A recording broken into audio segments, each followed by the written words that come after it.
Okay, Mark, we're live. So it's always fun to see that red record light. I'm sure we can talk a little bit more about that as far as the experiences you've had in the industry you spent so much time with. So Yeah. here we are at On the Cusp, episode 8 with Marc-André Miron. Always the preamble at the front end. It's been a minute since we came off of episode 7 with Ronnie, the producer. I think there's going to be some really, really good segues for this episode with Marc. So the intention to On the Cusp is really just that we're always on the cusp of achieving that greater version of ourselves, that best version of ourselves, whether it's through professional, personal endeavors or vocations. But we tend to kind of shrink and shy away because we're fearful of what we truly ultimately want. There's always an underlying theme of creativity. I think life is ours to create. There's always obstacles, hiccups, kinks in the hose that come along the way. And we talk about how do we get around that. So these shows are to hear some perspectives and ideas and just more tools and fuel, right? The fuel is motivation, inspiration. For some people, it maybe have put some stuff for themselves on the back burner and then maybe come into the show and go, hey, you know what? I was inspired today by Marc, our guest on OTC, to maybe kind of review some of my own personal, professional, aspirations and whatnot. And tools. That's just it. How? If all we have in our toolbox is a hammer, we'll tend to see every problem as a nail. So the more tools we have, the more we can look at challenges and problems and obstacles in a way that we can, hopefully find solutions. But you got to pick up those tools. That's what I say all the time. You got to pick up those tools. You can be given all the tools in the world, but if they just sit there and you do nothing with it, well, what are you going to get? So that being said, here we are live with Marc. How do I know Marc? Well, there's always a history with the list of guests that I have at the side of my desk at home of the people that I truly want to connect with and do this show with. And Marc, came up right away. So we knew each other back in Ottawa. Marc was a client of mine. We worked together and we were in the studio just chit-chatting before we went live. And, Marc brought up something that really resonated with me is, although we didn't spend a lot of time together, the connection was really strong and we really enjoyed each other's company. And I just went, man, yeah, there it is. There's people that you connect with very quickly and you're cut of the same cloth. You have that same DNA and it's just a knowing. Nobody has to explain that to you. And conversely speaking, I was saying to Marc, and then there's people that you meet within the first 2 minutes and go, yeah, you're an asshole. And I don't need to invite you over to my house for steak and beers and we'll just leave it there, right? We'll just focus on the task that needs to get done. So all that being said, thank you, Marc, for joining me today. And Thanks for having me. Oh, no, awesome. So we're just going to lead out of the gates with, there's a few themes that we picked that Marc wanted to put on the table to discuss today. And music and concerts was one of them. So I just thought I'd throw a picture up there. So it's one of the things that Marc wanted to chat about. So we'll just let Marc, music and concert, what role did it play in your life and why do you love that so much? Yeah, no, thanks for having me, Steph, by the way. Yeah, it's one of those things where, people do different things to unwind. I found as the older I got, I found that downtime is very important. You can hustle to get things done, but you also have to take your time to kind of refresh, kind of unwind, and kind of retackle things with a fresh mind afterwards. And so some people go on vacations, who like to travel. I just love going to concerts. It's one of those things where I've been fortunate enough to go to, oh God, I don't know. I can't count, but over 30 concerts in my lifetime. Wow. Everything from, Metallica, Foo Fighters, everything, to even the French concerts with Jean Leloup from the Ottawa region and everything like that on that side. So I've always enjoyed it. And one of those things, connection with Steph, you and I have, as we've always joked, to when I started working with you at Good Life, I always like to gauge on people's sense of humor, see where people are at. And so I forget if a song of theirs was playing, but it kind of started going in my bit of making fun of Nickelback, because, they're an easy punching bag. There you go. Our Canadian heroes, Nickelback. And what I love about Nickelback is not necessarily the quality of their music, but it's kind of like they have that 90s kind of gravelly voice, you know, to like he was like, "I'm drunk again, looking to fight."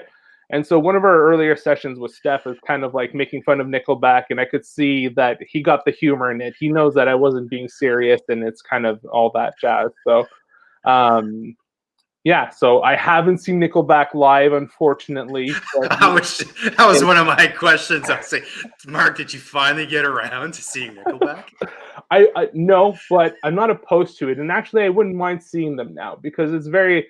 They have that nostalgic feeling, you know, which you know is important to me on some level when I want to unwind. I want to connect to memories from my childhood, and you know, and Nickelback's primes of the late '90s, early 2000s is really it hits that sweet spot for me. So one day, hopefully one day post pandemic, Nickelback comes back touring and I get to see them.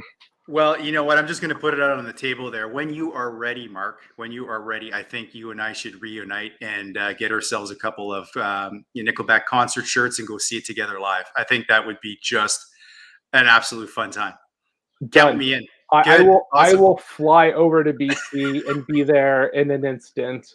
I'm not joking. As soon Okay. as Well, there's something planned, we'll coordinate. We'll coordinate. It'll be fun. awesome. Awesome. Well, Yeah, you have yeah, a yeah. place to stay. So just to back up to something you said, and that was, and I'm glad you brought it up because it was on my mind as well. You know, and working together and the song coming on and the whole sense of humor thing and that common DNA. And one of the things that I appreciated about you, Mark, was your quick-wittedness. You were so quick. You always had a snappy remark, really. And I remember standing. I prided myself on being pretty snappy and pretty quick-witted. And Mhm. some of the people who have gotten to know me over the years, they're like, "Okay, guy, you just need to stop." But I was like, "I've met my match. I've met my nemesis." You see, it's like the collegiate wit that would come out of Mark's mouth was just Yeah. awesome, and I just really truly appreciate it. And I'm like, okay, this is going to be a fun ride outside of the work that we're going to do together. So I'm glad you brought up that point. So 30 concerts, that's pretty impressive. I think maybe I'd say 10 I've been to. I Mhm. love live music. It's like you said it perfect. It's a good way to unplug and some downtime and to rejuvenate. Music has played a big part in my life, and it seems like it has for you. Do you remember your first concert? My first concert was a band called what are they called? The Bloodhound Gang. That had was one of the Roof is on Fire was one of their first hits. Was like in the late '90s, and then I forget what the name of their song was, but it's like "You and Me Do It Like Animals" or something like that. And the music videos with them in like monkey outfits and stuff. Anyways, it was one of those weird, odd concerts when you're a teenager in high school that you see. Oh, I want to go see that with my friends, and so we went to Montreal, and it was a nice, fun concert that you know to this day I kind of remember kind of the vibe and everything, the feeling, who I was with, and all that. So that must have been, I will say, '99. 99. Okay, Yeah, okay. Interesting. You said Bloodhound Gang? yeah, Bloodhound Gang. Yeah, yeah, yeah. Okay, so you said Roof is on fire now. Is that like did Nelly steal that line for his song there? The roof. Probably. I mean, they're probably not the first band to have that dialogue in their song, but I'm now I'm like I'm a bad podcast. I'm trying to figure out the name of that other song, but yeah. So that was kind of the beginning of it, and then it kind of made me hooked on live music at that point. Yeah, no, for Um, sure, for and sure. then I just saw my next big thing was summer 2000. There was a show called the Somersault concert line, and they traveled across Canada. But you had like Smashing Pumpkins, Foo Fighters, Treble Charger, A Perfect Circle, and that was just again just a great, you know, to be in your teens and to be around friends and maybe imbibe in some products, you know, and just have a really good time. You know, those are the memories that I remember most in my life. Yeah, and I like you touching on good times, right? And you know, the other day I posted on Facebook, I have my moments, right? It's just ramblings of a madman. I have too much shit to say. There's too much shit that needs to come out of me. And I see the world as it should be. That's my problem, Mark. I see the Hmm. world as it should be. And, it's what my feet hit the floor in the morning and I think, what can I do today? What can I do to make a difference, but not just make a difference, a positive one, right? Hmm. And people think it has to be big, right? It's small things, man. Small things are just the most gorgeous things in the world to do for somebody, make somebody smile. And you say, having a good time. By and large, when I say life is like a shit sandwich without the bread, it is. It is. I mean, I don't sugarcoat stuff. I Hmm. don't. I don't pretend. I don't play at pretending. But it's the attitude in which we meet those struggles with, right? And taking the time to plug into things that make you feel good and forget about those things, and is ultimately really what is healthy. And it's great that you do that. My first concert was In Excess.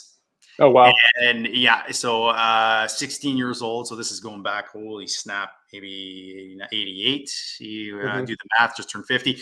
So Ziggy Marley opened up for Oh the, wow. the original In Excess. So I didn't know Hmm. who Ziggy Marley was, but I remember him opening up and getting on stage, and then it's like, oh, this is like Bob Marley's son and all this stuff, and it was just okay. I was hooked. So now concert number two, kind of like you feeling about Nickelback, but it was like until I went to see the concert, I was like, okay, I think I really like this guy, and I'm going to say it out loud. My cousin and I, Claude, had to be chaperones for his sister Jose to go see George Michael in Oh, concert. that's amazing. I would kill to see George Michael these days. Are you kidding me? It was his faith tour. So, Okay. I was like, I heard some of his music, but I don't know. It was just one of those things, and I was there. And then I think I lost a few years off my eardrums, the screaming girls and whatnot, and I could see Yeah. why. But anyway, so that was my second concert, and then just kind of quickly, my third one was Aerosmith. Got to Oh see wow. Aerosmith. But your list is a great list. It's a list that I'm dying to see, especially when you mentioned Metallica. Like, man, they're at the top. Tell me what that was like. And where did you see it, and what was that experience? Yeah, I saw them for their Saint Anger tour, and that Mm. was 2003. I saw them in Montreal at Parc Jean Drapeau. They were performing that day with Linkin Park, Limp Bizkit, Deftones, and Mudvayne, which is quite the kind Whoa. of heavy act. That's is really down my kind of laneway of music I really enjoy. I love a variety of everything, but hard rock, kind of new metal from the late 90s, early 2000s is like the sweet spot.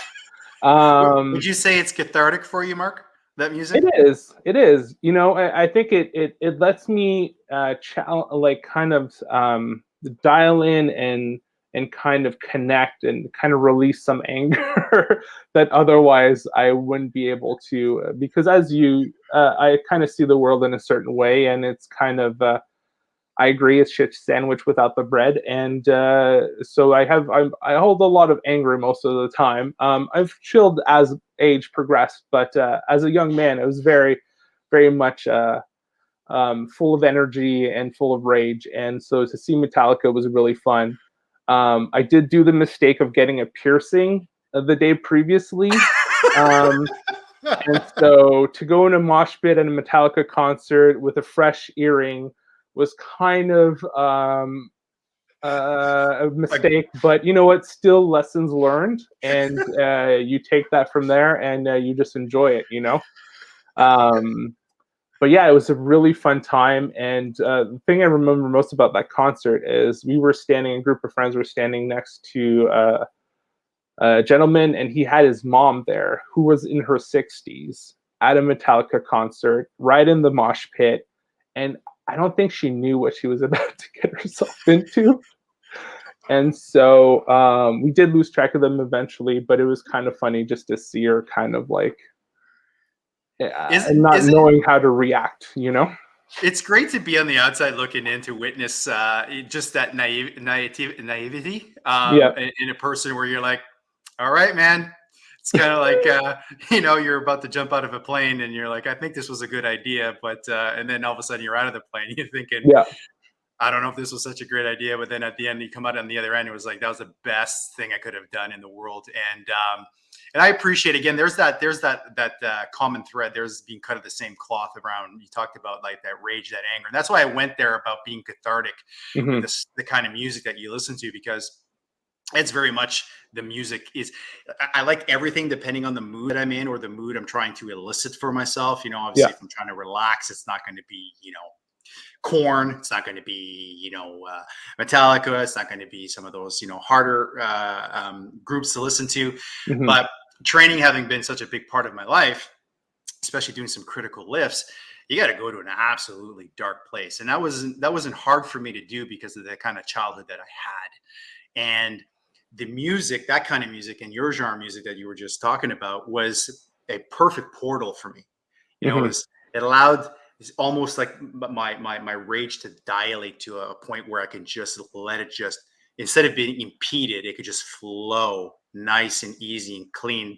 Bleeding the lines, purging and coming out on the other side feeling a sense of just calm. So I don't know if that kind of is if that kind of captures a little bit and how it would work for you as well. Yeah, definitely. I mean, even to this day, I feel like if I'm having a rough day, I'll just go for a drive.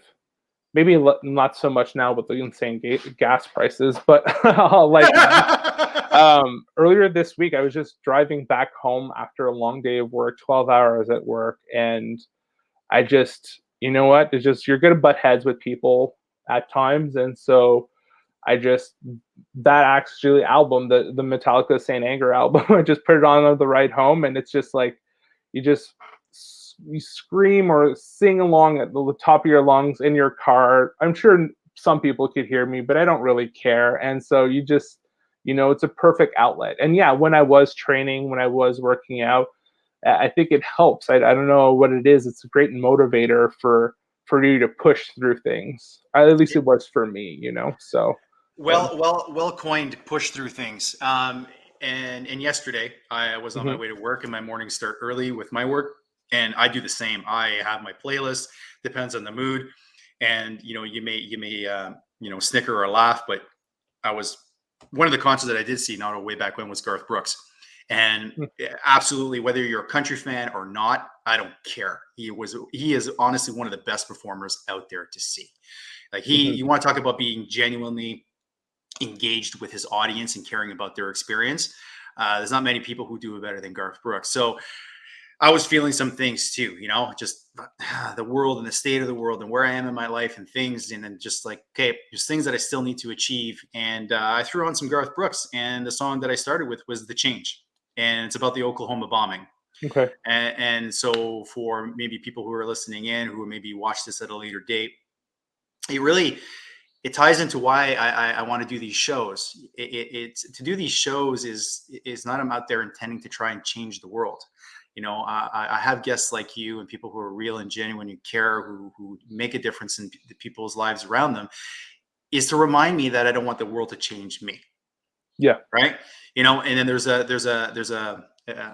verse in there that he says it's like trying to change. It's trying to put out the fire with the moisture of a kiss. He says, it's like why bother trying to save one life when thousands of people are dying, whatever. It's like why even bother, right? It's like ties into why should I recycle? Look at our problems with the mess we have out there with garbage and whatnot.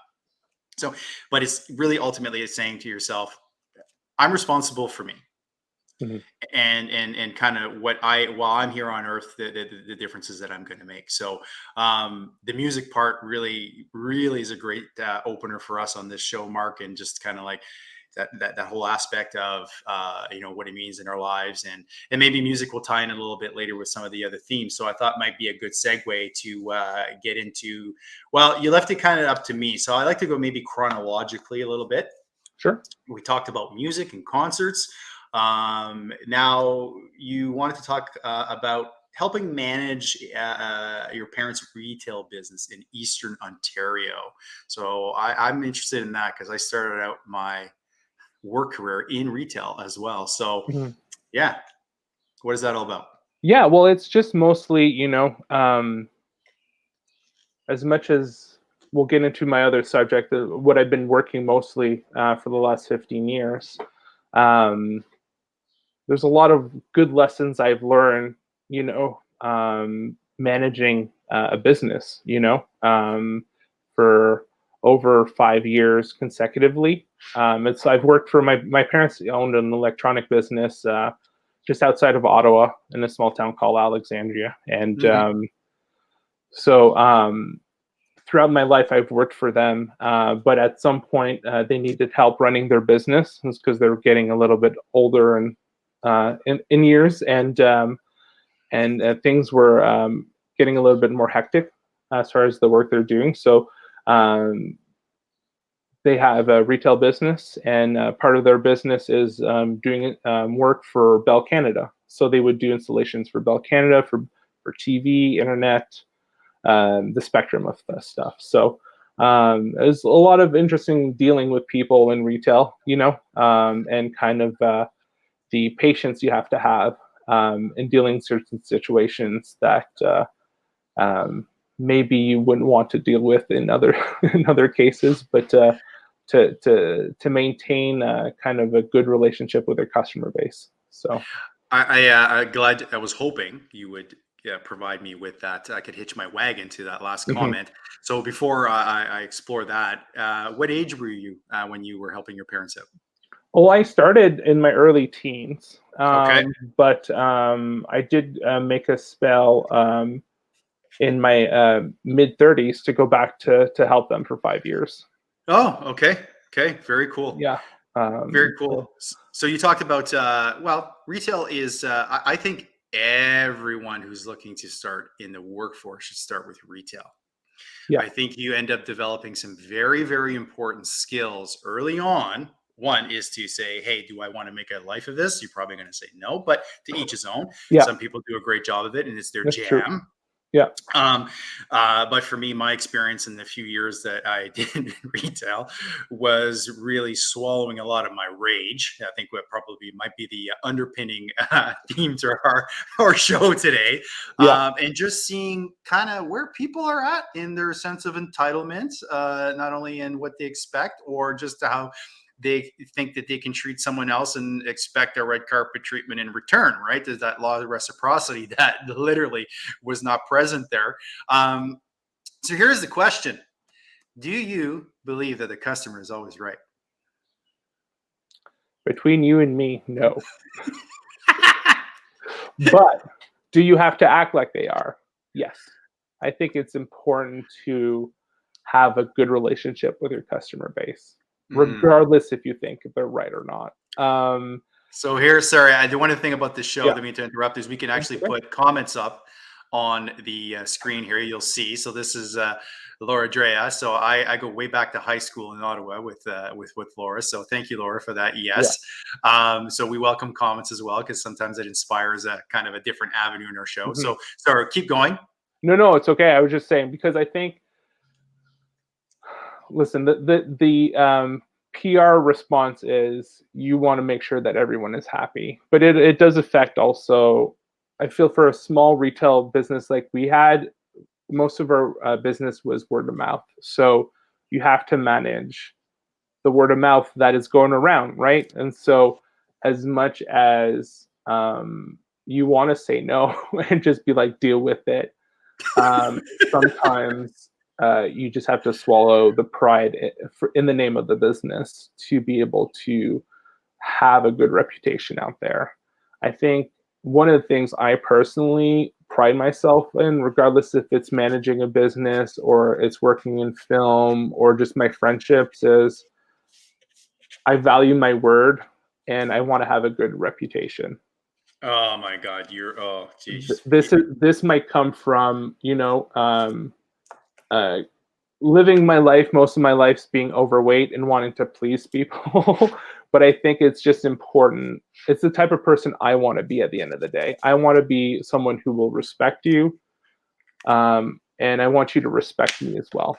So, you're in some certain situations where I'll give you an example. Please, yes. I got a complaint from a customer once saying that a job that my technician had done was so poor that there was a lightning storm and lightning hit the satellite dish on the TV.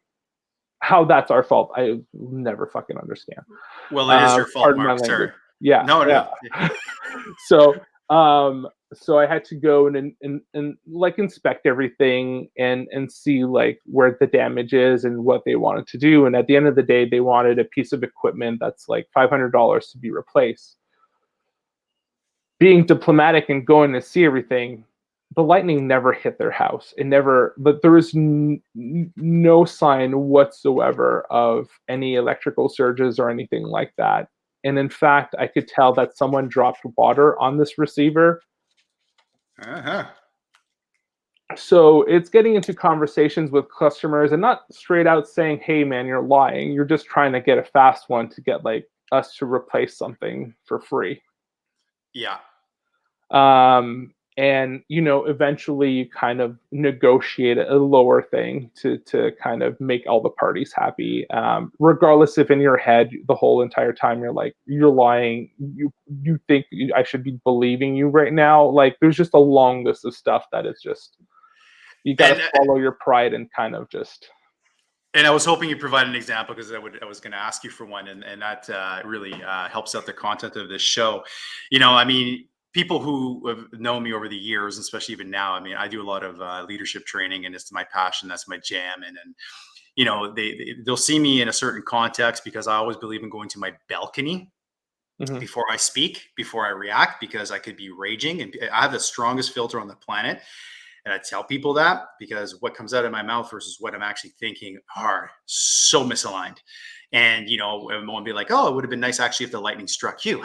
Oh, but I can't say that out loud. Yeah. But to back up some of the things you said, and I take notes throughout the show so that I don't miss some really good nuggets that you provide, Mark, is that reputation piece. And going back to, is the customer always right? Absolutely not. However,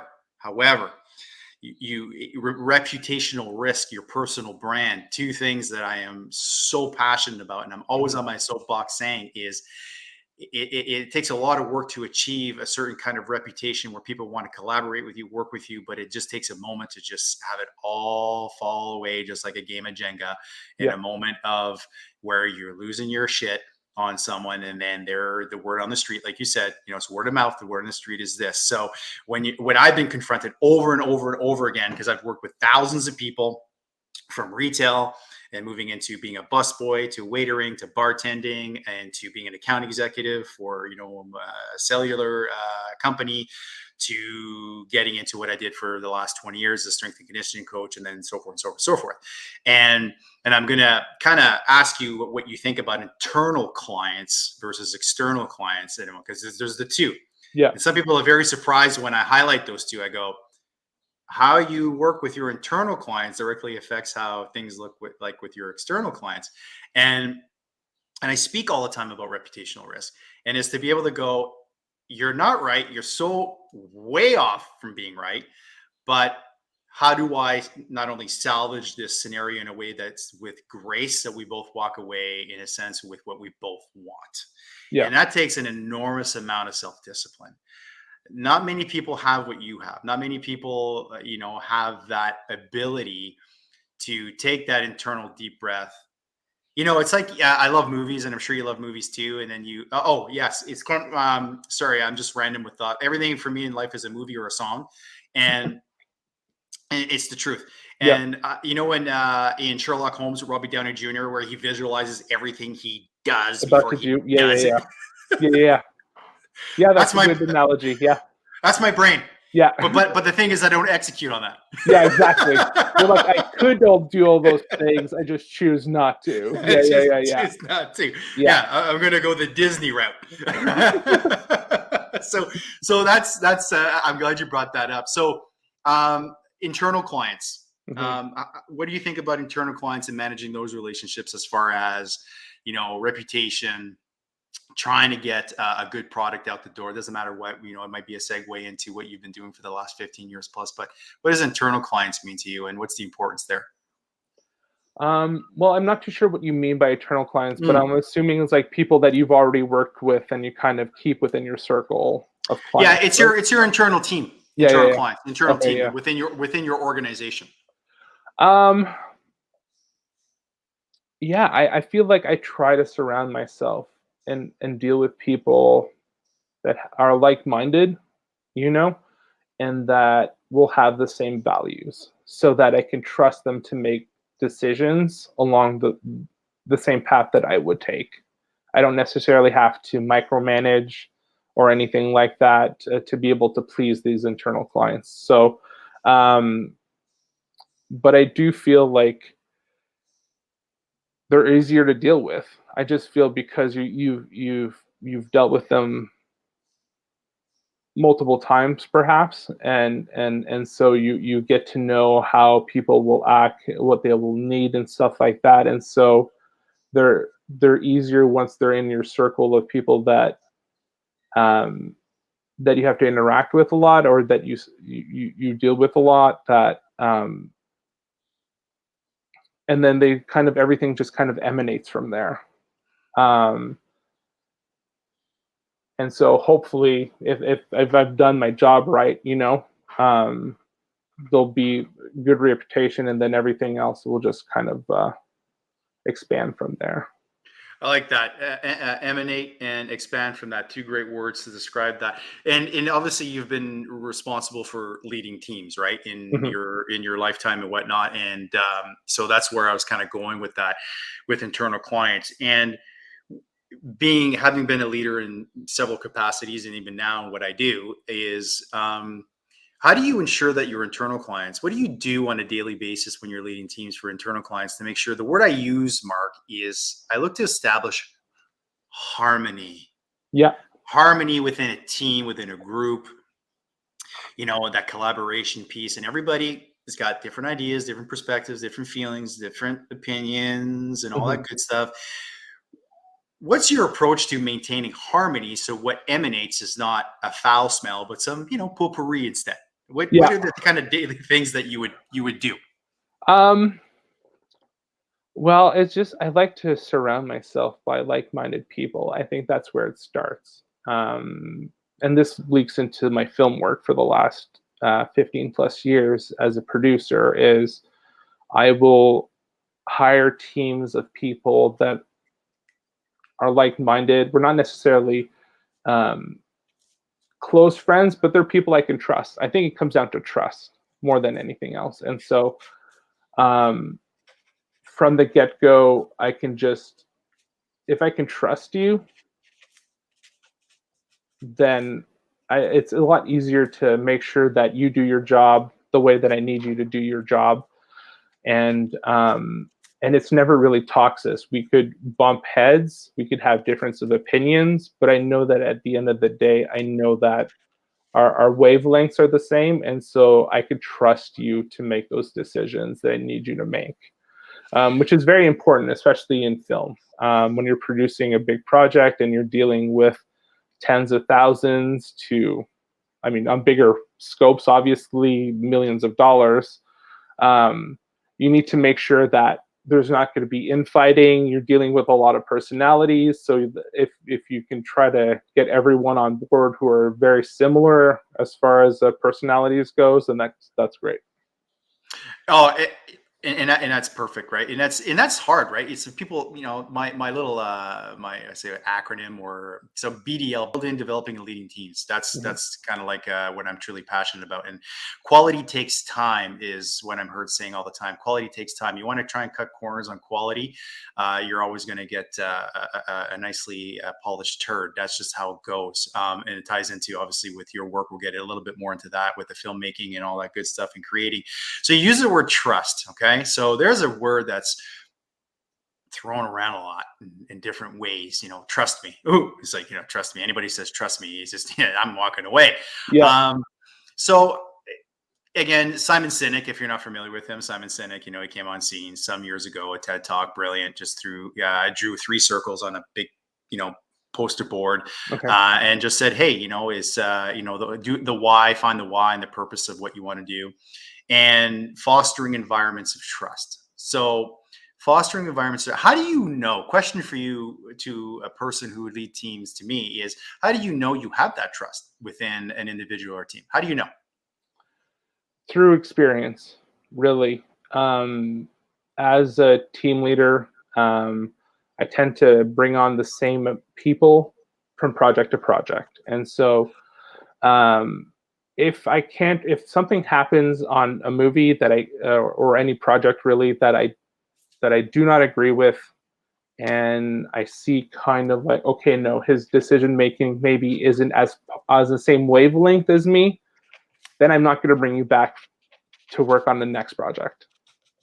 And so I just keep bringing back people that have proven to me over time that we are on the same wavelength, that I do have that trust with that person.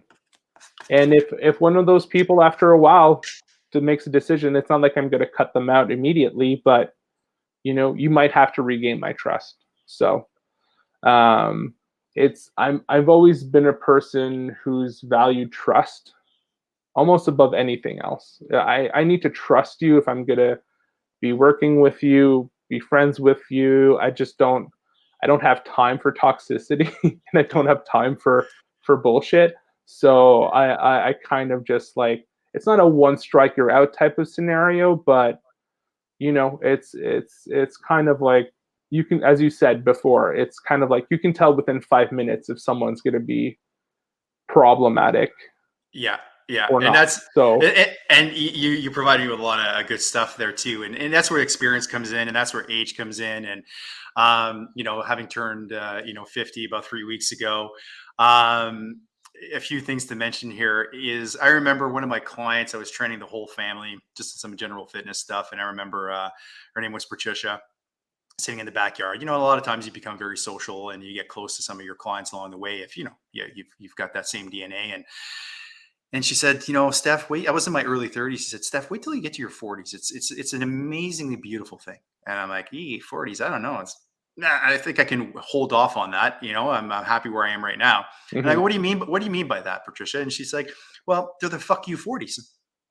And I'm like, fuck you 40s. So that I sign me up for that. I don't know what that means, but it sounds great to me. And she said, mark my word, this day where we are standing in the background here, sitting in the sun, having some wine, you're going to remember this. And then when you hit your 40s, all the shit that you used to stress about the relationships and keeping bad relationships and all the stuff that you're just wound and worried about just starts to melt away.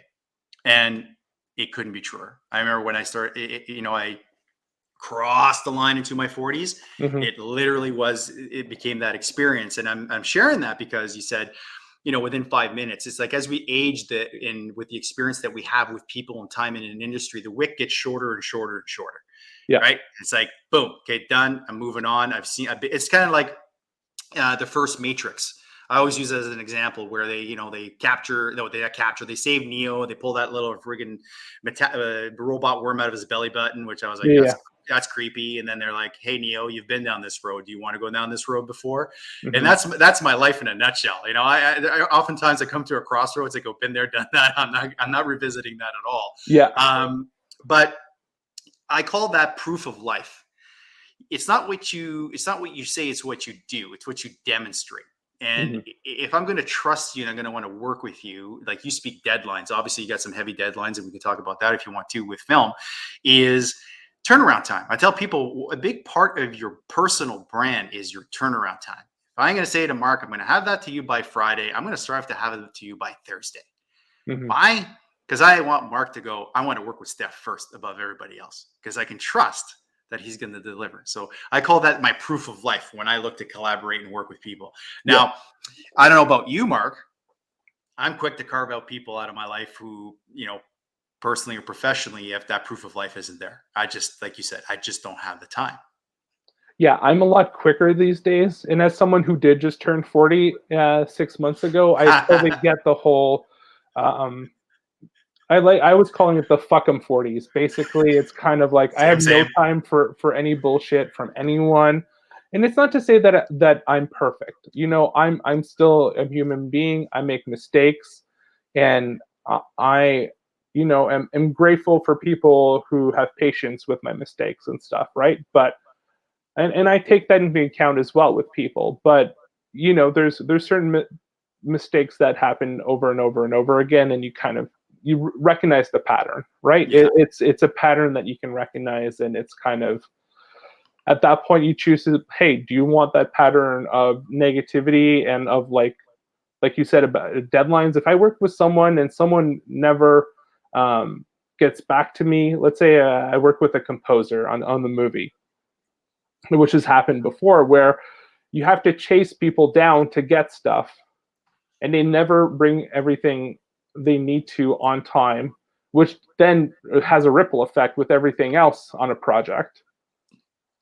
Because everything, as much especially in film, is everything kind of is scheduled a certain way where there's not a lot of leniency. It's kind of like to the second, where you need it's a big collaborative effort, and so part of collaboration is dealing with a bunch of different people who have different schedules and everything. But this one composer just did not respect time, people, and yeah, he may have delivered everything at the end, but it's someone I never worked with again.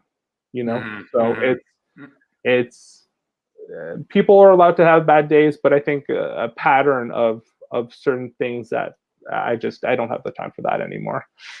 It's And you know what? And it's funny that it takes some time to get there. Whereas, I love a lot of the things that you're sharing because they resonate with me. And yeah, back to kind of like, it's not my agenda, it's not Steph's agenda. When I look at working on projects or things that involves a multitude of people, it's like, what are we deciding on being the most correct outcome that we're seeking to achieve here as a team? What's the goal, and trying to get that ball across the goal line. And that's mhm, what I call that collaborative accountability. We're all looking at each other in the white of our eyes, and we're saying we're walking away with our piece, that when we come back to the table or our next meeting or our next part of the production, that we have all done our part to move it the next chunk forward. mhm, Whereas there's a lot of people that I've worked with along the way who are just very selfish. It's about their agenda. mhm, It's my agenda, and everybody else has got to conform and mold into my groove, my timelines, everything else. And you're like, kind of, wait a minute, that's not in keeping with what we said we were going to, how we were going to work together. So I appreciate that example. So film industry, having been in Vancouver for almost 13 years, we chatted the other day on the phone, mhm. and there's a huge component of movie work here on the West Coast, and you see the vehicles all the time, and I have a few friends in the industry as well. A lot of pressure. Yes, a lot of pressure. I've been doing this since 2005, so 17 years. I'm for the most part has been on the independent aspect of things. So meaning like I haven't worked on a lot of Hollywood productions, a lot of independent stuff that's made for TV, commercials, corporate videos, stuff like that. Um, but yeah, very pressure filled. Again, it's the you're dealing with a lot of money, and when that's the case, I think people are just very stressed about it all the time, and so. But it's honestly, I've worked in retail. I've done a bunch of different work throughout the years. Film is kind of where my heart is, and it's kind of one of those places where I'll continue to work for as long as possible. I mean, because of the pandemic, they had to take a backseat a little bit for a couple of years because the work has been limited, and so like a lot of industries, seniority has priority, and so even with 17 years, I'm kind of not in the senior portion of that Um, workforce, Amazing. um, and because it's one of those industries where once you're in, you're good. You're in as Okay. long as you don't piss anyone off. You can get it work all the time, and so people like working. Again, it's like people like working with people they get along with, and if they don't get along with you, they don't want to bring you along. And so, and unfortunately, working in film is a lot of close proximity. So I've had to take external work for the last few years, but I've started up working in film again, and I've missed it. Honestly, I've missed it. It's it's a lot of pressure, but the dopamine kind of rush that you get when something really good happens in front of a camera. There's nothing like it in my experience. So hold on to a couple of things. When something really good happens in front of the camera, you missed it, because I'm going to come back to that. I'm going to ask Yeah. you what most that you missed about it. You talked about pissing people off, and I understand that the movie industry is a very unforgiving industry and very cutthroat. So that the customer is always right sort of attitude becomes that much more paramount Yeah. in biting one's tongue. Would that be Yeah. accurate to say? Very accurate to say.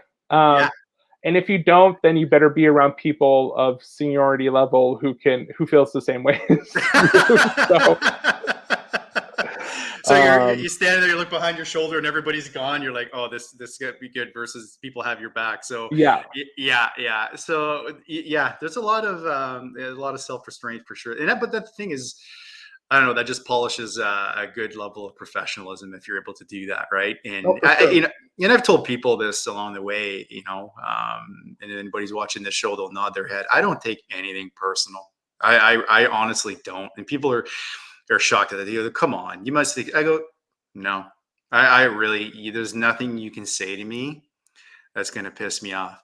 The things that pisses me off is people who live in mediocristan as far as performance in their professional and personal life. I mean, there's one thing about, hey, yeah, you're struggling, you're having, challenges and issues, but like the show says, pick up some tools, hire, whether it's, fitness related, hire a fitness coach, hire a brain coach, surround yourself with the kind of people who are in kind, like you were saying earlier. You are the sum of the parts who are around you, right? So you have the means, to better ourselves. But as the human beings, and that's why I'm fascinated with the human condition, is we do a bang up job of making a straight line crooked. We just do. We step over our own feet. We self sabotage. We Yeah. just do some crazy shit that you're like, and then you look back. I don't know where I was at when I did it, but it was like, then you peel it back and you're introspective, and there were some fears and some insecurities there. And again, what do you want to do about that, right?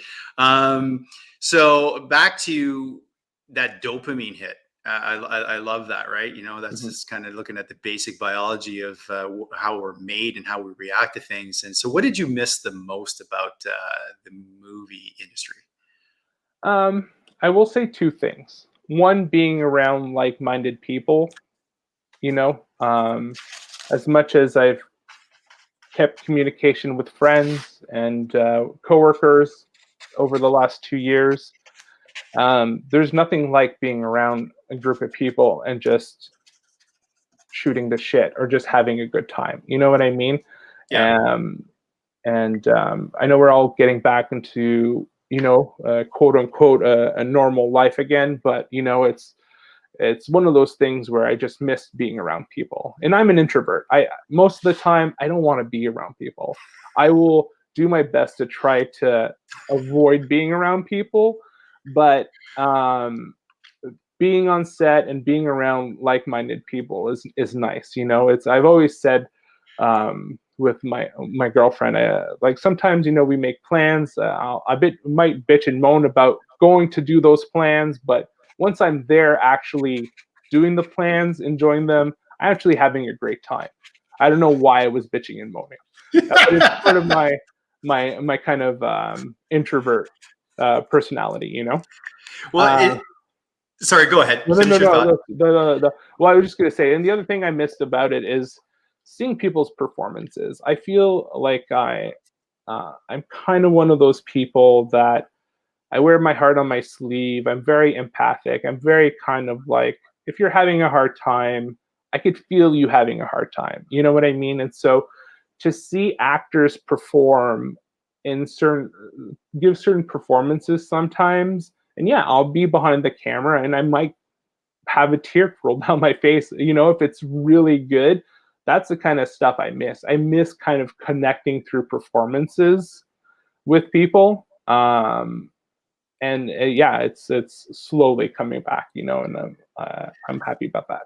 It's almost like you're reading my mind. You circled back to a note that I put down here on a piece of paper about when something good happens behind the camera, and I think you just captured that for myself and the audience. Is you know, when you're behind the camera and you see art at play and you see a genuine moment of somebody giving something of themselves that they had to find within themselves and to Mhm. convince the viewing audience that it's real, is a beautiful thing. I have a For me, I am an emotional animal at the very core, and you use the word empathetic and empathy, and it's a word I use and share quite widely with people. Some of my leadership training, the distinction between sympathy and empathy.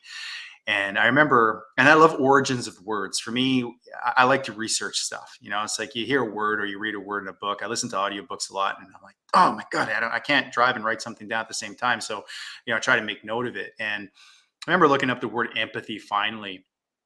What it is and what it means and how it feels, but it's from the Greek that means to suffer with, to Mm. suffer with. And I went, thank you, Webster's Dictionary, for validating the suffering part and Yeah. and and and just really the clarity in that definition. And in the fact that you can do that as a person and producing film and behind the camera, I think just would lend to your talents and being good at directing and being able to appreciate seeing that good moment happen where you go, I think that's a wrap, right? Because Yeah. we talked about it in the last show with Ronnie the producer, which is similar to what you do, but it's on screen. And I had asked him the question of saying, how do you know when it's good? How do you know you don't want to touch it or tweak it anymore? And I guess I'll put that random question to you. How do you know, Mark, when you're producing, whether it's a short film, a commercial, whatever it is that you're working on, how do you know that that's there it is? Can it? We're done. You know what? Sometimes it's hard to know. Sometimes it's hard to know, but when a performance is really good, really, really good, I don't know, there's just a feeling in the bottom of my gut that's just like, sometimes I'll watch something and I will audibly say, wow, like a small wow under my breath. And then people will be like, did you just say wow? And I was like, yeah, no, this is how powerful um, cinema in itself can be. It's like you said, it's having someone give a part of themselves that maybe they're not used to, and it's about recognizing when what they gave was extraordinary. And Okay, so so that and I'm going to go one step further with another question. So when you mhm. have those wow moments where you as a producer, like, that's it, do you ever get let's say friction on that and say, no, I don't agree with that, let's do another take or whatever? And do you have to sometimes sell to kind of the rest of the people involved with that take, that was it, done, we're moving forward from here? Sometimes, but I feel like for the most part, most people in that moment, they all get it. In Okay. my experiences in my projects, anyways. Okay. There are some times where you're dealing with an actor and they might not feel it, and so you either try to show them exactly what you saw, or you let them try to give a performance that they're happy with, and in the end, you'll just use what you liked. um, it's dealing with actors is a special breed. I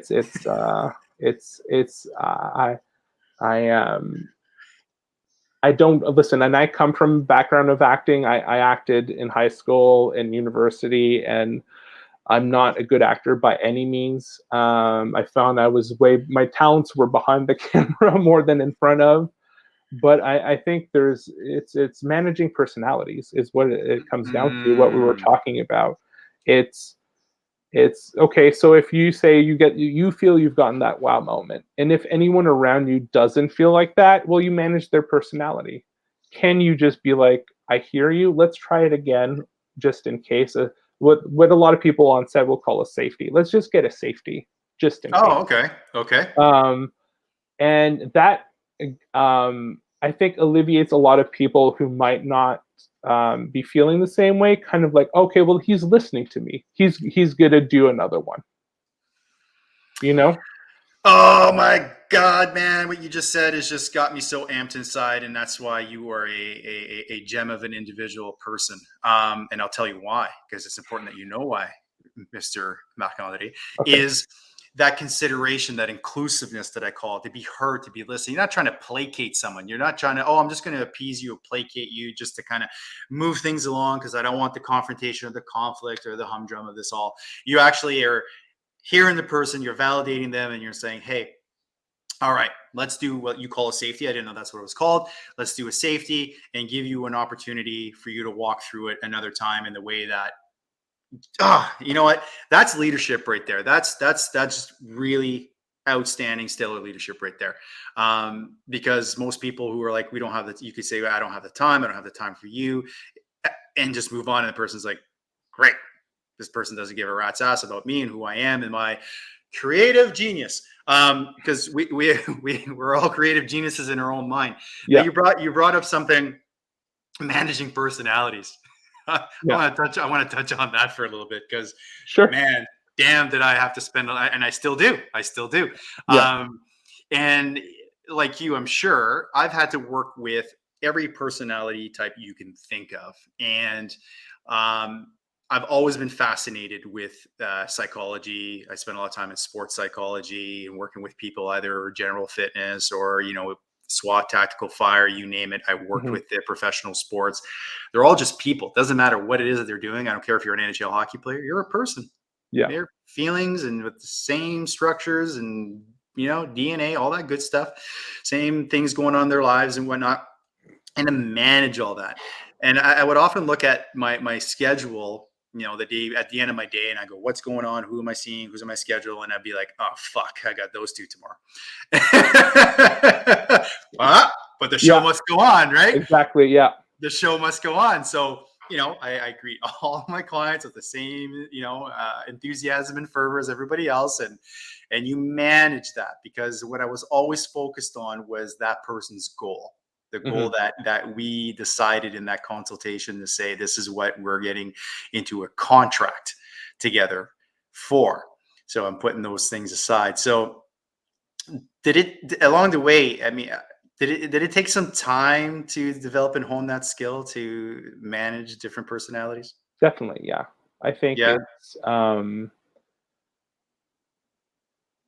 I can't tell you exactly when it kind of kicked in, but I think there's if you're smart and you're in those situations that I was at the beginning of my career,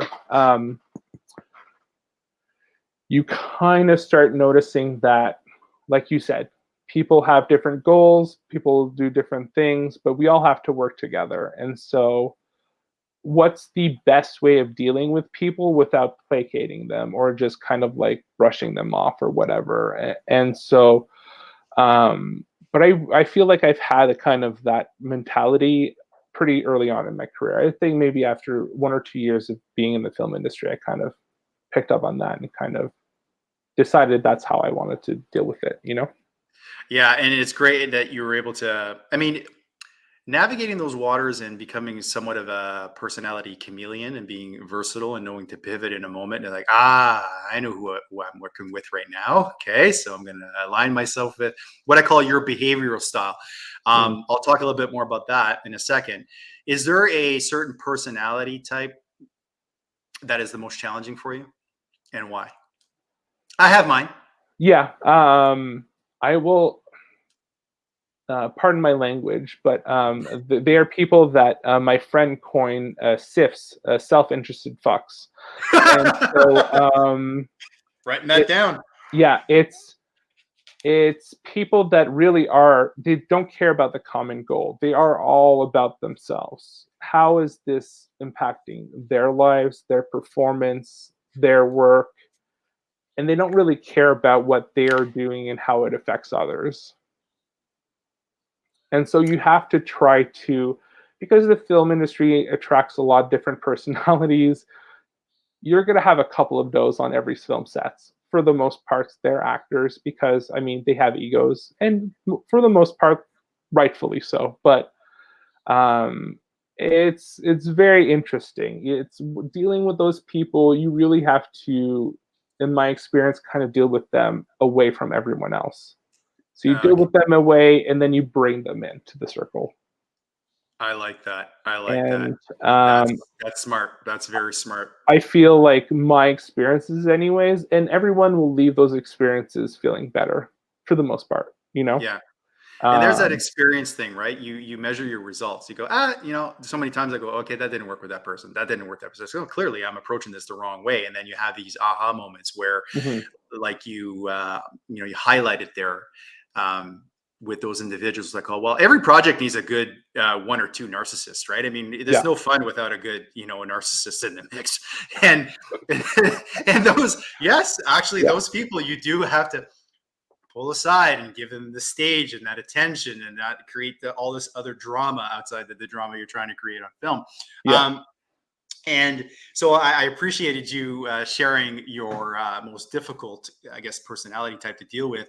So the reason why I brought that up is years ago, I was trained and facilitated to teach, and certified in integrity solutions, which is a communication model, Mhm, highly leveraged in sales, and it's won many awards. But what I came away with in facilitating and learning to teach this model is understanding the various behavioral styles out there.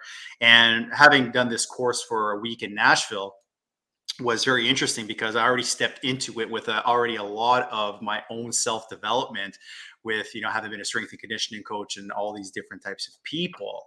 mhm, And the behavioral style personality type that I've become very good at. It's the person on the other end, this behavior style, doesn't know that I'm what I'm doing, but is they're called controller doers. So it falls very much into more of that kind of narcissistic kind of mhm. personality. It's all about me, very low, emotion. Whereas I'm a talker doer, and I'm kind of circling back to something you said, you being an introvert, which I never would have pegged you as an introvert. So that was a bit of a surprise for me. So you obviously do very well to bring that out when you need to, Mhm. especially in the industry you've been working on. So I think that's really fascinating, cool on your end that you can do that. And so 3 weeks ago, I went to see Sebastian Maniscalco. I'm not sure if you're familiar with Sebastian The Maniscalco. name rings a bell, but no, not more than that. Sorry. Yeah, no, it's fine. He's a comedian that I latched onto some years ago, and he's Mhm. just absolutely phenomenal. He's so funny. He's Italian. He's old school. Like he talks about family a lot, and he's an introvert Okay. at heart, believe it or not. But here he is, he's doing stand up comedy, and just to share a funny story. He goes, and I think you'll connect to this. He's like, I'm in the park and I'm at the swinging my kid. I'm swinging my kid, and then there's this dad that shows up, and he starts swinging his kid, and he goes, "Oh, here it comes." you know, Yeah, that he wants to talk. yeah. So I laughed hard because it may surprise you. I've been heard saying this a lot, and a lot of people are shocked. I'm the most social, antisocial person you'll ever meet. Mm, When I'm done my day, I'm that's it. done. Yeah, You could be my neighbor across the street and I'm washing my car and you wave. That's as far as it goes. yeah. Don't come talk to me. Don't come see me. Don't come chit chat me. It, I'm done. Mhm. I take it out. I put it all in. And when I'm done my day with people, I'm done. And so I just wanted to come back to that one because I share in that too as well. There's times like where I go, oh, let's go out, let's go do this, and I'm like, I don't know if I want to do people today. Yeah, I don't know, because you know what? There's always somebody in the group where I go, really, I gotta listen to your shit right now, because yeah. I could be at home not listening to your shit right now, but then you get there and you have a good time. But anyway, sorry, I digress. No, Um, no, that's okay. Well, that's so, probably how I heard of him. Is my girlfriend's a stand-up comedian, so I mm, run through a lot of stand-up comedy circles. really, that Yeah, is so your time together must be pretty fun. it is. We definitely have a very narrow kind of sense of humor. We definitely connect on very um, let's go on the darker side of things. Maybe stuff that maybe isn't as politically correct these days. Type of sense of humor. So Um, you're joking about everything. Yeah, pretty much. Yeah, and but her she's only stand-up comedian, kind of part-time. It's not what she does for a living. She does other Okay. things, something else for a living. But it keeps us within the stand-up comedy circles in Toronto and Montreal, and when we travel, we go to LA. We kind of fall in the stand-up comedy circles in Los Angeles as well. So, we're around a lot of special people. Let's put it that way. So, Well, you know what? I think to have an in-house comedian with somebody who has the collegiate wit and the quick-wittedness that you have is perfect, especially in the times that we live in. It's needing to find that levity, right? yeah. And I'm a dark humor kind of guy too. I'm like, too soon, or that's not funny. And even looking at the Dave Chappelle's of the world, and I think the guy's an absolutely brilliant intellectual comedian. And Hmm. again, as soon as they say something or you endorse someone, it's like, oh, you're gonna get eviscerated online or whatever. I don't care. I don't have time for that. You know what? I mean, today it doesn't matter what you say. I can say, oh, right now the sky outside is blue. It's a nice sunny day, and somebody's gonna prove me wrong. Well, that's it. I feel like it's like the thing, and I love Dave Chappelle too. And I feel like you know, people forget at some point that people are telling jokes on stage. They're not trying to hurt other people on stage, for the Yeah, most part, right? And yeah, so, I think people need to go up to a certain point and be like, okay, how is this person not on stage? Okay, they're okay. So why are you being hung up on a joke they said? You know what I mean? And so it's like, do I get upset at every comedian that does a fat joke? No, I don't really care. yeah, You know what I mean? yeah. Because I feel like there's comedy. I find the comedy in my body type and in all that. So why, so comedy's yeah, these days it's a little See, as you're talking, and I'm glad we're spending some time on that. Is if I were to be a comedian and just had mhm. just random thought, if I were to be a comedian, I'd be on stage right now and I was, shooting out some jokes, and then I had a heckler in the crowd, and then they didn't like some of the content that I was saying. I think I'd probably stop and say, hey, okay, to tell you what, let's do a show for you. What do you find funny? Yeah. What's funny to you? And let's put a program and let's put a show together for you. What do you find funny? Hmm. Because I can guarantee you that person's going to find fuck all funny. And going to Well, be like, you're not a funny person. You that's it. need, I think you don't know how to laugh. you're never gonna. That's the thing with comedy. You're never gonna make everyone laugh all the time. That's impossible. Yeah. Even the basic, most family friendly joke, like on a Disney movie, let's say, Yeah. not everyone's gonna find that funny. Yeah. And so you play for the crowd you want to play for, and that's all you have to kind of take it, right? I think people are allowed to have their feelings and feel um, upset about things, but Absolutely. that Absolutely. doesn't make me have to stop my life. If it's not hurting anyone, if no one's actually getting hurt, is just let's just enjoy our lives. Let's just Yeah. enjoy our life. Life is short. Let's just enjoy our lives. Well put. Well put. And we'll cap it there because I want to come back to the your movie industry. There's a few more things I want to explore there with Yeah, you, but to just kind of let that piece go and comedy go. It's kind of like in the world we live in today, it would be somebody's noses at a joint for MGM. It's why is it a lion? Why is it a lion that's opening up on screen and not a lemur or yeah, a llama? And that's where I feel like it doesn't matter. It doesn't matter about anything anymore, right? So anyway, I'll just leave it. I just leave it there. yeah. It's a schmozzle. So Mhm, so the film industry. What if you care to share with the audience? mhm. What are some of the things you worked on? Um, I worked on a lot of stuff. Probably not much that got a lot of mass appeal, Yeah, unfortunately. But I would say that the thing that I did work with a few years ago, I worked with a stunt team in Toronto called 2X, and they did a lot of stunts for movies shot in Toronto, like Scott Pilgrim vs. the World, Jumper, a bunch of those movies. Anyways, and so we did um, a video that became viral after Jon Favreau, the director of Iron Man, tweeted it yeah, out and all that. Well, right now he's working on all the Star Wars stuff for Disney, but we did a short film that was called Jedi Ninjas, Okay. And basically, it was a choreographed video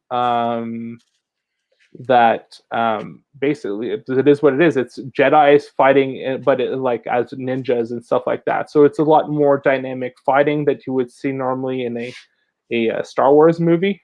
And the whole point of the short is at the end it kind of is a reveal that it's just a bunch of nerds in a park playing kind of a D&D type thing, but in our Okay. minds we have this whole explosive type thing environment. Anyways, if you check it, it's on YouTube. I was just going to ask Yeah, you. yeah, Okay, yeah, so that's Jedi Ninjas. You can yeah. check that out on Um, YouTube. Okay. and that's one of those Very things cool. I've worked on.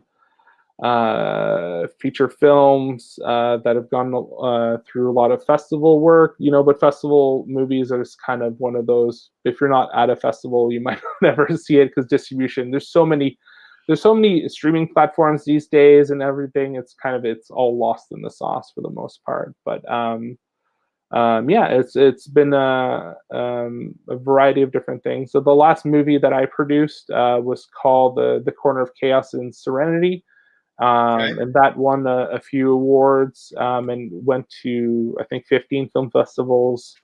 Um, and I think that's going to be released soon to the general public. Oh, So okay. You answered my next question. Okay, cool, yeah, cool. Because I definitely want to be able to take that in. That's awesome. You said you also did some commercial type work too. Did I hear that right? yeah. I did some in-house videos for BMW. Um, and just so it's all stuff. It's a lot of commercial work. It's funny. You'll have a lot of money to do these high class videos for like car commercials and stuff like that that never see the light of day. They're just for those companies to kind of promote inside. They'd be like, oh, see how much fun I work for BMW. We do stupid shit like this type thing, and then no one else ever sees it. It's the craziest shit. That was the last commercial thing that I worked on, and that was pre-pandemic. So Okay. yeah. So another question for the viewing audience or anybody who may have any aspirations to get into your business Mhm. with 15 plus years under the belt. Um, the good, the bad, and the ugly. Well, the good. Let's start with that. It's pretty easy to access if you're near any entertainment hub like Montreal, Toronto, Vancouver in Canada, in the States, New York, LA, Chicago, to just get into. What I'd recommend is just volunteer your time if you're able to, and go on set, learn how things are done. You don't need to go to film school. In fact, I went to film school, graduated from it. Kind of a waste of time and money, to be Wow. honest. Really? Okay. Did not know that. Because I had shot a feature film before going to film school, and I learned everything doing my feature film that they were teaching in film school. But I thought I needed to go to film school to be in the film industry. That's not the case. You get Okay. your foot in the door. Once your foot's in the door, you're there. You're good. So yeah, so I recommend trying to kind of volunteer, follow people around that know certain subject. If you want to be a costumer, follow a costume department. Work for a costume department. If you want to work behind a camera, reach out to camera teams. Learn. People are always the thing with film is they're always looking for more people to work for free, basically. Yeah, And of so, course. if you're willing, if you have the time and the energy, that's how I'd recommend, because that's how I started. The first 2 years of working in film, I had worked on over 40 projects Okay. just Wow. by volunteer for the most part. I did get paid work, obviously, but most of it worked for student films, worked for smaller productions. And once you get used to it, then um, you can either continue on the independent route or go through like the Directors Guild and stuff like that to work for more commercial Hollywood movies. So your return on your free will, if you will, is experience and getting yourself inside the Yeah. studio, if you will. The bad and the ugly. Get ready to work long hours with very little rest. Hmm. I'm talking 60 plus hours a week with maybe one day off, and then another 60 hours. You'll work till about, you could work till about 2 to 4 a.m. and then have to be on set the next day at like 10 a.m. So And I've heard that so much from other people in the industry, and I'm just taking a stab at it. I know nothing, but is the industry wired and driven that way, Mark? Because it's all propped up by budgets and timelines in yeah, production. basically. Okay. We So have a lot of films will follow a certain what they call a turnaround time, so they make sure that you can at least get like 8 hours of sleep before you have to go back to work. yeah. But when you factor travel time, if you're not close to your home and stuff like that, you might not get more than like 5 to 6 hours of sleep, and then you have to go back out. So you have to be aware of that and being okay with working that hard. So there's people get burnt out really quickly. Yeah, no, I've heard that too. So the ugly. Um, Dealing with um, those self-interested fucks. The Sith. At Yeah, first, when you said that, I thought, yeah. is that a Star Wars reference? Did you say the No, Sith? Sith. No, Sith.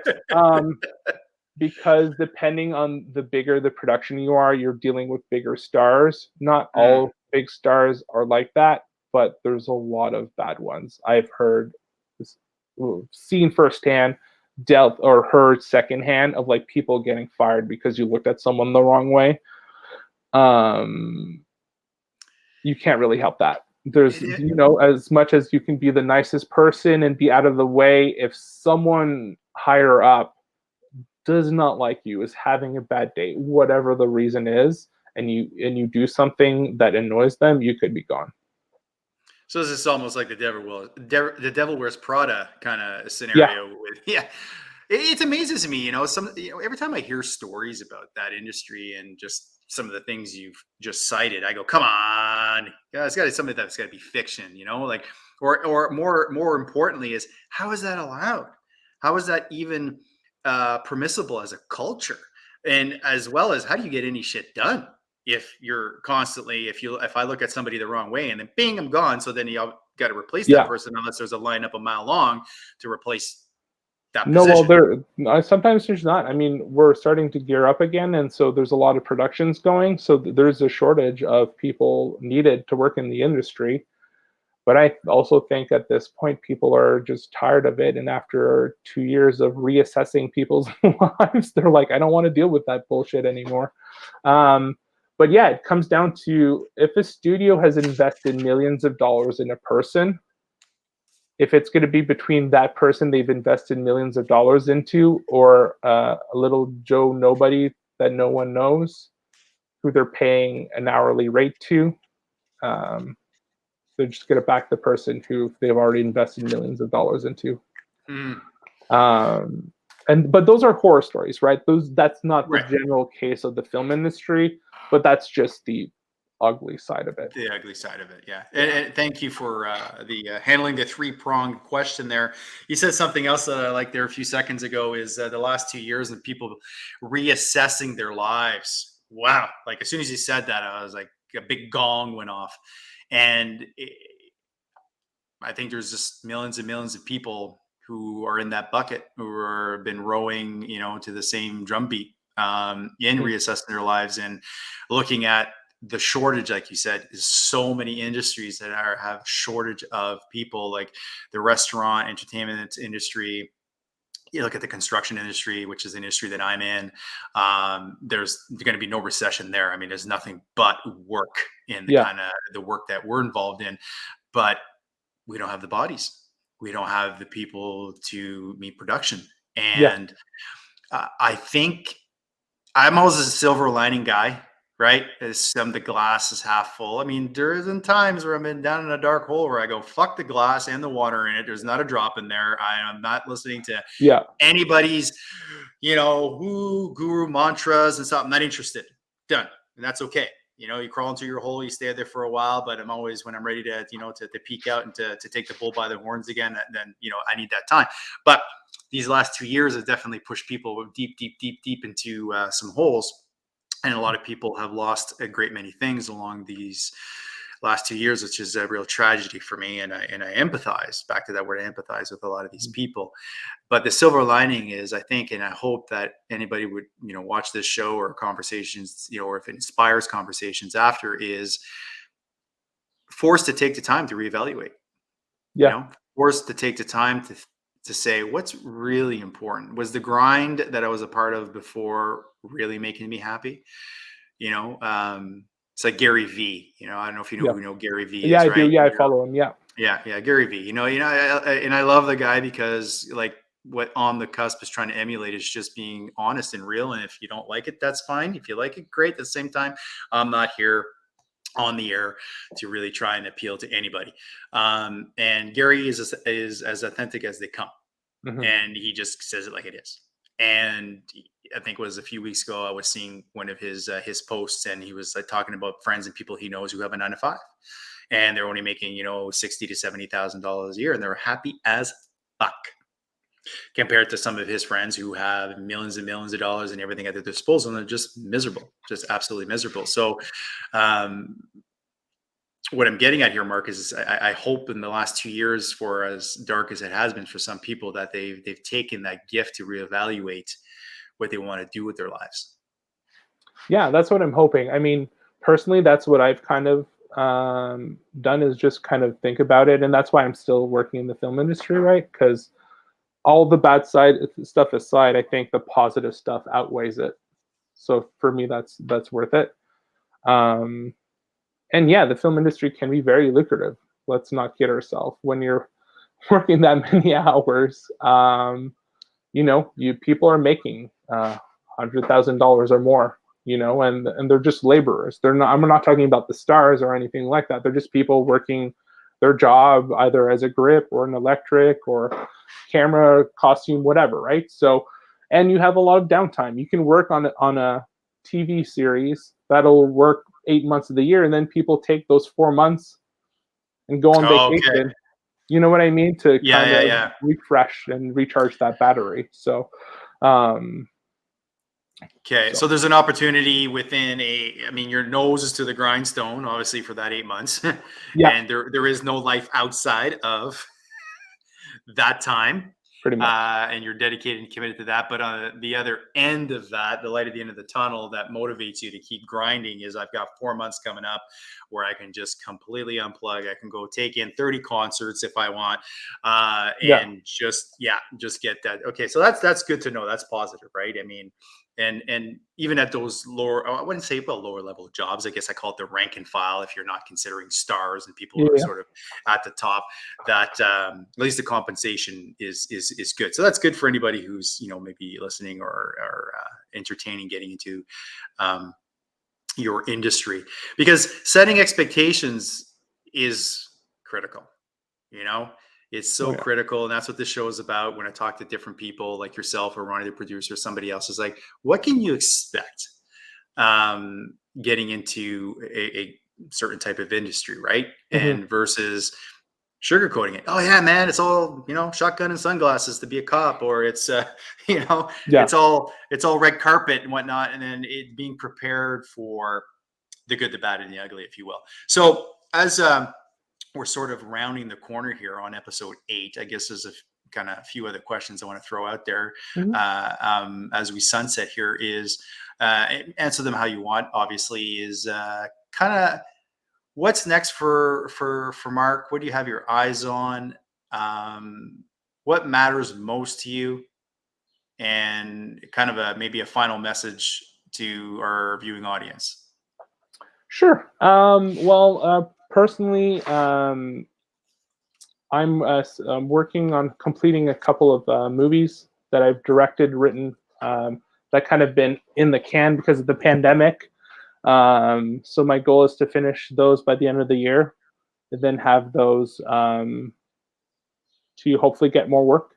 It's kind of always a constant hustle when it comes to the film industry. You always have to kind of book your next gig and then 2 gigs ahead of that type thing. Personally, I've decided in the last little while that I just want to see more of the world. Not necessarily the people in the world, but the world itself. So I Yes. am. So I want. I think moving forward, any vacations I think that I will take will be based more on kind of not kind of a beach resorty type thing, but kind of just seeing the world. I want to see the world before I die. So I know that my girlfriend and I are planning a trip to Scotland Okay. in I the was near going to ask. future. Okay. We want to go to France. I've been to France a couple of times, but I want to go back to reconnect with the roots, familial roots. And then after that, yeah, just different places I want to go to. I basically want to visit all the countries in Europe at some Okay. point if I can do it. Yeah. Which is pretty easy enough once you get there. They're easily to travel to. Exactly. But yeah, that's I want to what I like doing is going somewhere that is visually beautiful and just taking it all in. Not necessarily like going to hang out to have a drink or anything like that. I just like to enjoy nature's beauty. It's kind of a leftover from a childhood kind of sensation, you know.